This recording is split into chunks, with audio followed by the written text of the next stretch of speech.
Smiling faces I can see. You think you know who ruled rock in the 70s? You don't. Not the full story. These 10 men didn't just sing. They started movements, they burned stages, they changed everything around them, and some of them paid a heavy price for it. But here's what the history books left out, the real power.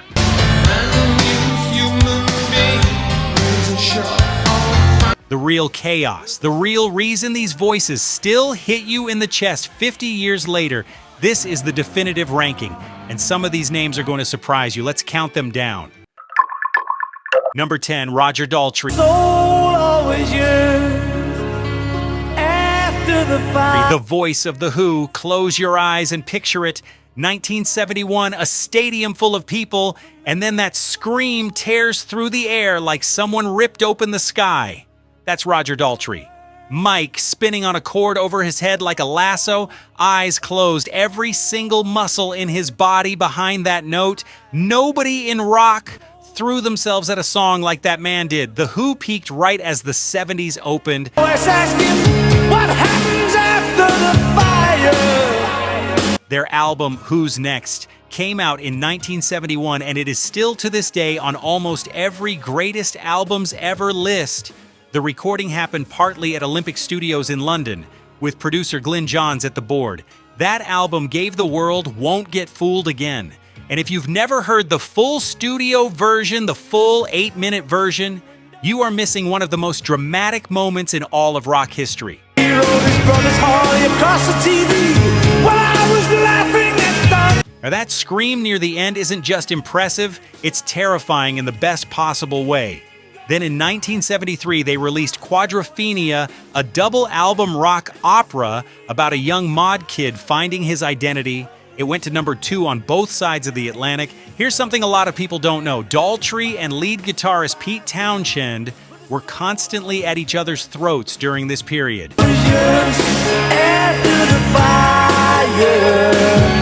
The tension was real, but that tension, that friction, is exactly what gave the music its edge. They needed each other even when they couldn't stand each other. Roger Daltrey doesn't always get the full credit he deserves as a frontman because Townshend was writing the songs.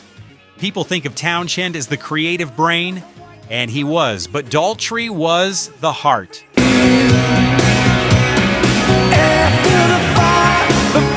But he was the one who had to take those compositions and make you feel them in your bones, and he did it every single time.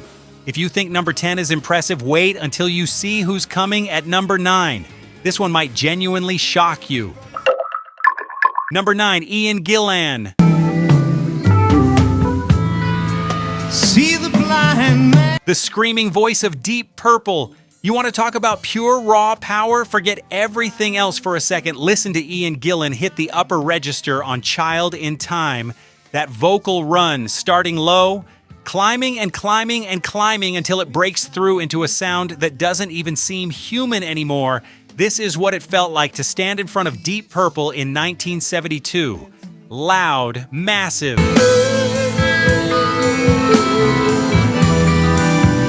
Slightly dangerous. Deep Purple released Machine Head in March 1972. It was recorded at the Montreux Casino, or rather, it was supposed to be recorded there.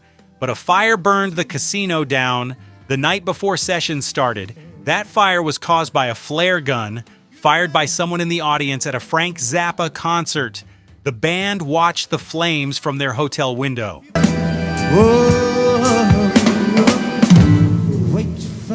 Now, that moment inspired the opening riff of Smoke on the Water, one of the most recognized guitar riffs in all of rock history. The album was recorded instead at the Grand Hotel in Montreux, using the Rolling Stones mobile studio truck parked outside. Machine Head hit number 5 in the United States and number 1 in the UK. Gillan's vocal range during this period was reported to span over 4 octaves. That is not an exaggeration. Vocal coaches have used recordings of him from this era to illustrate the outer limits of the human voice. He wasn't just singing, he was doing something that most trained singers still can't fully explain. Gillan left Deep Purple in 1973 after internal tensions boiled over. He walked away from the biggest hard rock band in the world at the absolute peak of their power.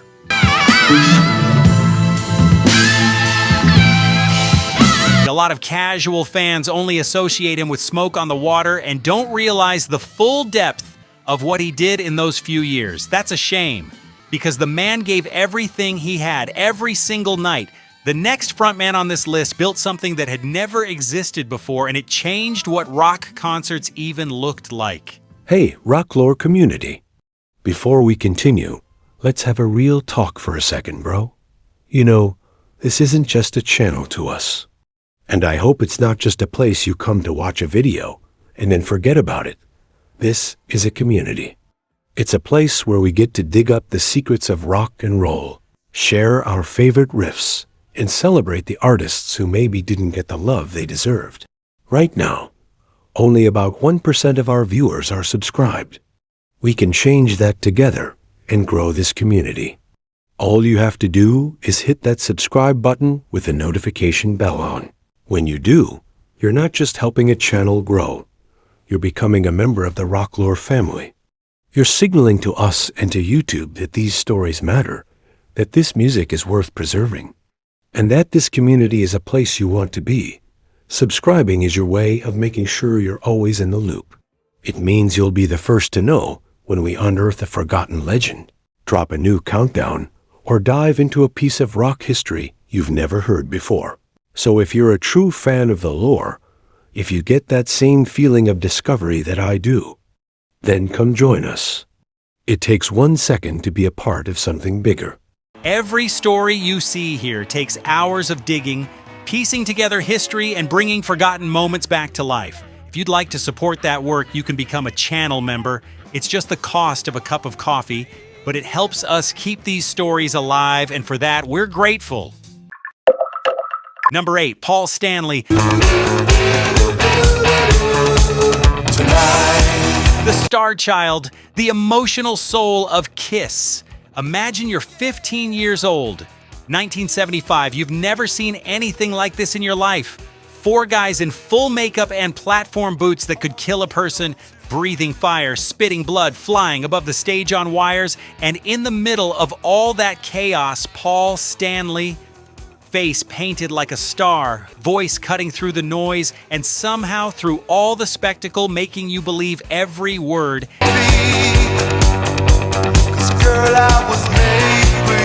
Kiss had been grinding for 2 years before they broke through.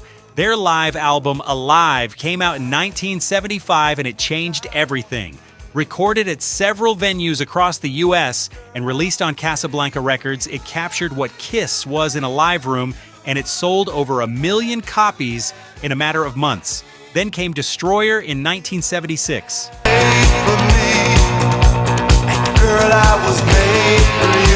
Produced by Bob Ezrin at Electric Lady Studios in New York, that album went platinum quickly after release and produced Beth a quiet piano-led ballad that became the band's first top 10 single. Nobody expected that from a band that wore demon makeup. Paul Stanley wrote or co-wrote most of the melodic backbone of that record.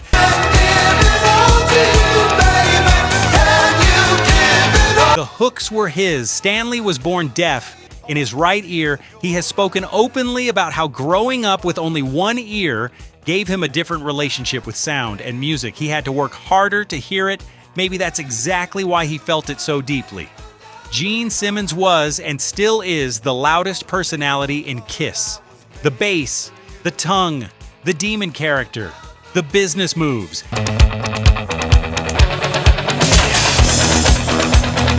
Gene absorbed most of the media attention. Paul Stanley got overshadowed in the press even when his voice was doing the heavier lifting on the actual records. The real Kiss fan knows the truth. Stanley was the heart of that band.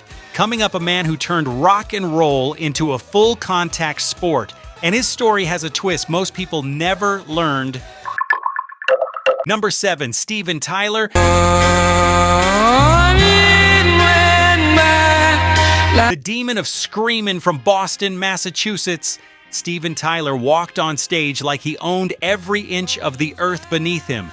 Scarves tied to the mic stand, lips that seemed designed for singing, and a voice that could go from a velvet whisper to a full-on shriek inside one breath. Mid-70s, Aerosmith was a band that felt genuinely dangerous, not theatrical, not costumed, just raw, street-level American rock and roll, with the volume all the way up. Books, written pages, Toys in the Attic came out in 1975, produced by Jack Douglas and recorded at the record plant in New York.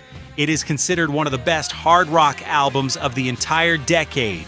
Songs from that album, including Walk This Way and Sweet Emotion, would go on to define the band forever. Then they followed it with Rocks in 1976. Rolling Stone later called it one of the heaviest albums ever made.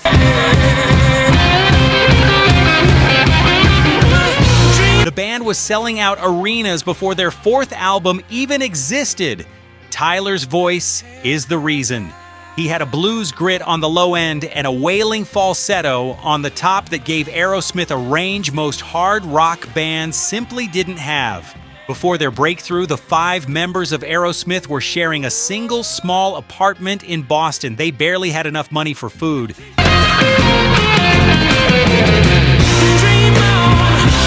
Tyler and guitarist Joe Perry pushed that shared hunger into the music. You can actually hear it on those records. There's a desperation in those performances that money can't buy. The late 70s almost destroyed Aerosmith. Substance issues tore the band apart and they faded badly by the end of the decade. That's why the mid-70s run, the Toys and Rocks era, is so precious.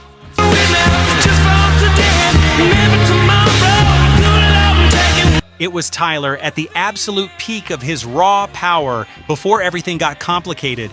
Don't let the comeback story erase what he was doing back then. It was something else. The next name on this list built a mythology so big that the music almost got lost inside it, but we're about to fix that. Number 6, Bruce Springsteen. The Boss. Picture a bar somewhere in New Jersey. Late night, working people. Somebody puts Born to Run on the jukebox and the whole room just stops. That's what Springsteen felt like in 1975. He wasn't glamorous. He wasn't in makeup. He was just a kid from the Jersey Shore singing about cars and highways and getting out, and somehow it felt like he was singing about your life, even if you'd never been within 1,000 miles of New Jersey. radio's on and I'm moving round the place. I check my look. Born to Run came out in August 1975, produced by Springsteen, John Landau, and Mike Appel, recorded at 914 Sound Studios and the Record Plant in New York. The title track took over 14 months to get right. Springsteen reportedly redid the drum sound dozens of times. The week the album dropped, Springsteen appeared on the covers of both Time magazine and Newsweek in the same week. That had never happened to a rock musician before. I just know you can't start a fire. Then Darkness on the Edge of Town came in 1978, harder, leaner, more desperate. It became the record that serious rock fans point to when they talk about Springsteen's artistic depth. Springsteen's live shows in this period regularly ran 3 hours, sometimes closer to 4. No support act, just him and the E Street Band. Just one look, we can't start a fire. They played like the world was ending. People would come just to see if the show would actually stop. It often didn't until the venue staff literally turned the lights on. Some rock purists push back on Springsteen's place in a list like this. Too much heartland rock, not enough danger. But here's the truth. His command of a crowd, Guns for hire, even if we're just dancing. his ability to carry the weight of a 3-hour show on sheer presence and voice is as impressive as anything any frontman in this list ever did. He just did it in a different uniform. Blue jeans instead of a cape. Next up, number 5. And I have to warn you, this one comes with a story that nearly got a man's music banned from a nation. We teased it at the top, and now it's time to go there. Number 5, Alice Cooper.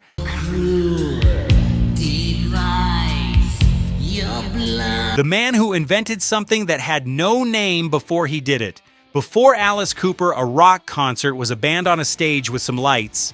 Then Alice walked in with a guillotine, a boa constrictor, fake blood, and a straitjacket. He wasn't performing a concert, he was staging a horror film in real time. Billion Dollar Babies came out in February 1973 on Warner Brothers, produced by Bob Ezrin.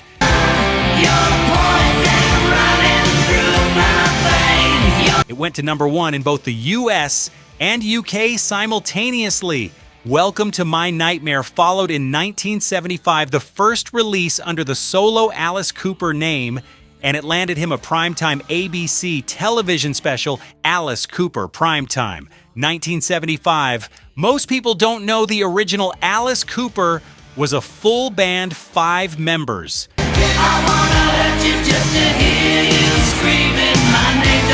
When creative disputes broke out over the theatrical direction, Vincent Furnier fought to keep the Alice Cooper name for himself. He won. The character became entirely his and never looked back. The war on Alice Cooper. Here's what I teased at the top. Parent groups, local authorities, and church organizations launched real campaigns to have his concerts banned in the early 70s.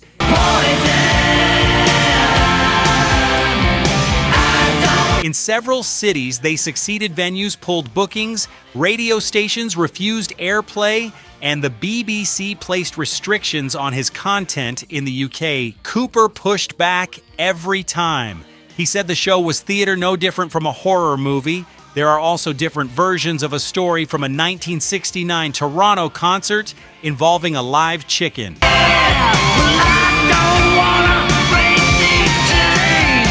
Cooper has always said he threw it into the crowd, expecting it to fly, not knowing chickens can't. Whatever actually happened, the story exploded and made him 10 times bigger.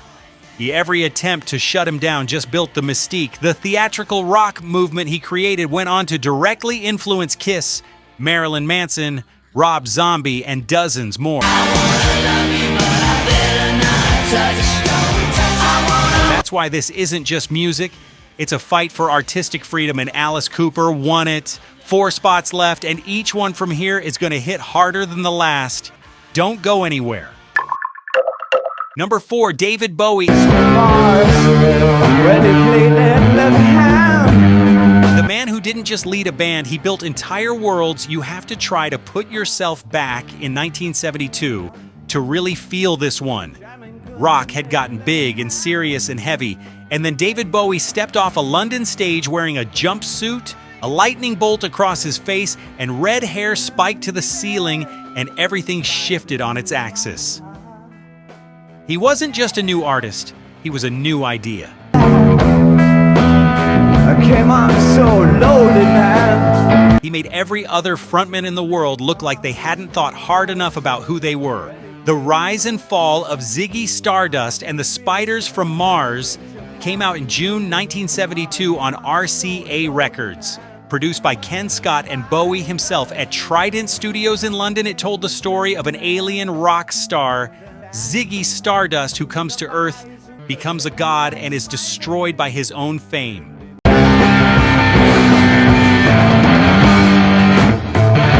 That concept was so original, so complete, that it changed what a rock album could even be. Then Aladdin Sane in 1973, Diamond Dogs in 1974, Station to Station in 1976, Heroes in 1977. 5 distinct artistic phases inside one decade, each one sounding completely different from the last.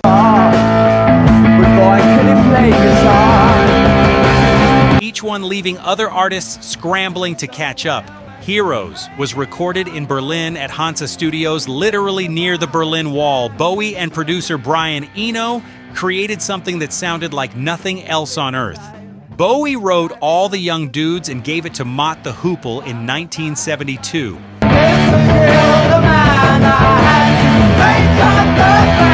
He handed it over as a deliberate career rescue. The band had announced they were breaking up. That single saved them. It became their signature song. Bowie could have kept it for himself. He gave it away. All right, that tells you everything about the kind of creative mind he was operating with in this period.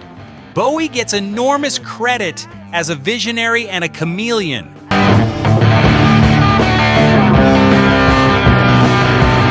But the frontman side, the actual presence on stage, the command of a room, the ability to carry a concert sometimes gets lost in all the analysis of his persona changes. Watch any live footage from the Ziggy Stardust era. The man owned the stage in a way that was almost unsettling. Ziggy played for Graceful and threatening at the same time, there was nobody quite like him. The final three on this list represent the absolute highest level this era ever reached, and number 3 might be the most controversial placement on the whole countdown. Number 3, Mick Jagger, the smiling faces. definition of a rock and roll frontman. There is something about Mick Jagger on stage that you simply cannot describe if you haven't seen it. The way he moves, the way he controls every corner of a room, that strut, you know, the one like he invented walking and is just reminding everyone how it's done. In the 70s, the Rolling Stones were the biggest band in the world, and Jagger was the reason people bought the ticket. Rain falling on the ground. I sit. Exile on Main Street came out in May 1972, recorded partly in the basement of Keith Richards' villa in the south of France and partly at Sunset Sound in Los Angeles. It is a double album, sprawling and raw and loose, and it is one of the most acclaimed records in all of rock history.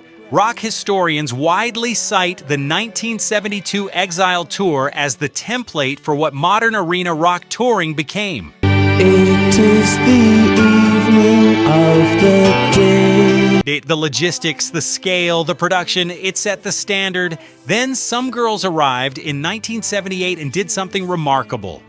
It proved the Stones could move with the times when punk and disco were threatening to make them irrelevant. The record went to number 1 and produced Miss You, a song that crossed over to the disco audience without losing a single rock fan. Think on you. I sit. Jagger trained as a student at the London School of Economics before rock took over. He has spoken in interviews about how that business education shaped the way he eventually approached the commercial side of the Stones. He understood the industry from both sides of the desk, and that made him harder to exploit than most. Riches can't buy everything. Some people will argue Jagger should be higher, number 1 even. And honestly, that is a fair argument. His overall career, his live presence, his cultural impact across 6 decades, you could build a case. The reason he sits at 3 on this list is simply because in the specific context of the 70s, the decade we're ranking, 2 other voices edge him out. I sit and watch as tears go by. And we're about to get to them. 2 spots left. The man coming up at number 2 gave rock its most powerful voice, and the story behind his peak is one you need to hear. Number 2, Robert Plant.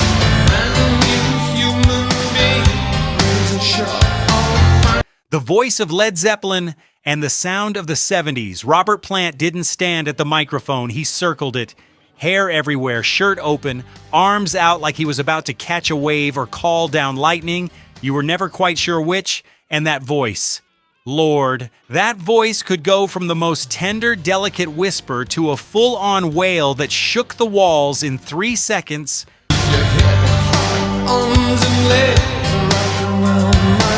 He made it look effortless. It was not effortless. It was the product of an instrument that only exists once in a generation. Led Zeppelin 4 came out in November 1971. No title on the cover, no band name on the cover, just 4 symbols, 1 for each member. The label hated it. Their manager hated it. The band did it anyway. It went on to sell over 37 million copies. Nothing will show as we're shedding our clothes. It contains Stairway to Heaven, a song so layered, it's so massive in its construction that radio stations still play it 50 years on. Houses of the Holy followed in 1973, then the double album Physical Graffiti in 1975, the first release on the band's own Swan Song Records label.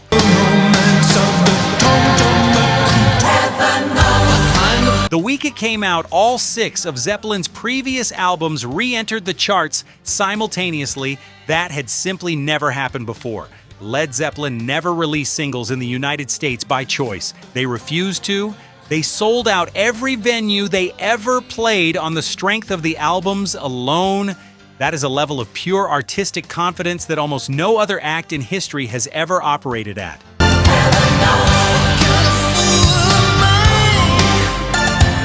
Plant was just 19 years old when Led Zeppelin recorded their debut album in 1968. 36 hours of studio time. That was the entire budget. That is how long it took to create one of the most important rock records ever made. Plant had barely been singing professionally for 2 years. What he did in that room at that age is almost impossible to process.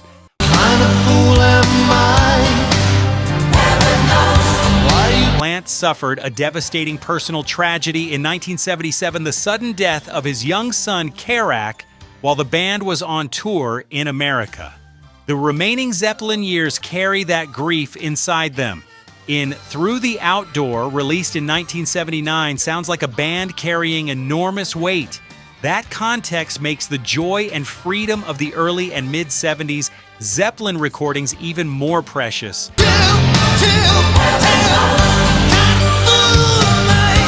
Those records captured Robert Plant at his most alive, and the whole world felt it.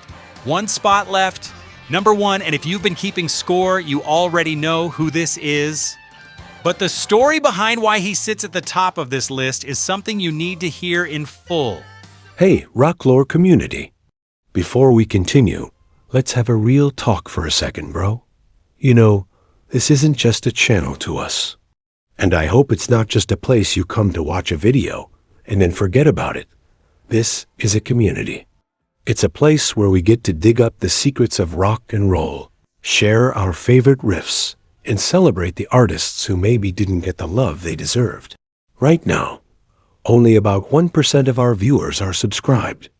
We can change that together and grow this community. All you have to do is hit that subscribe button with the notification bell on. When you do, you're not just helping a channel grow. You're becoming a member of the Rocklore family. You're signaling to us and to YouTube that these stories matter, that this music is worth preserving, and that this community is a place you want to be. Subscribing is your way of making sure you're always in the loop. It means you'll be the first to know when we unearth a forgotten legend, drop a new countdown, or dive into a piece of rock history you've never heard before. So if you're a true fan of the lore, if you get that same feeling of discovery that I do, then come join us. It takes 1 second to be a part of something bigger.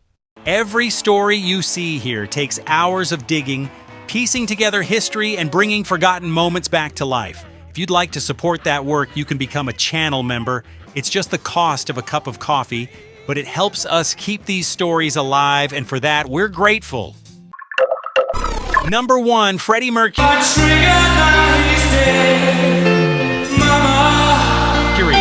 And it isn't close.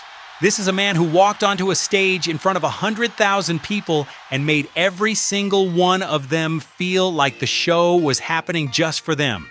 You can't learn that. You either have it or you don't. Freddie had more of it than anyone before or since.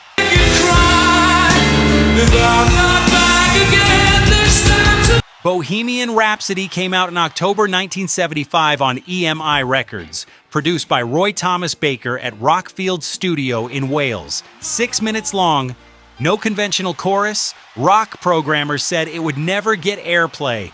It went to number 1 in the UK and stayed there for 9 weeks. Then in 1977, We Will Rock You and We Are the Champions on the same single.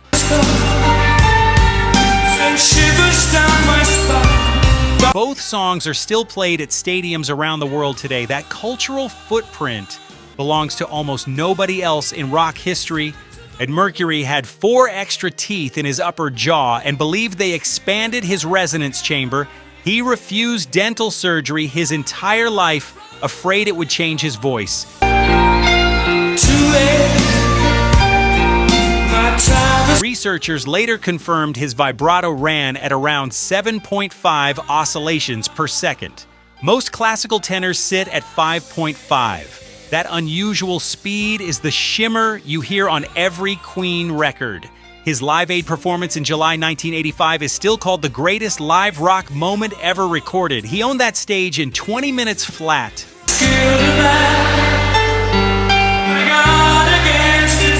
Total command. No safety net. Just Freddie in a crowd and something that felt bigger than both. Every other frontman on this list was extraordinary, but Freddie Mercury made you believe rock could touch something that words don't reach. That's why he's number one. That's why he'll always be number one.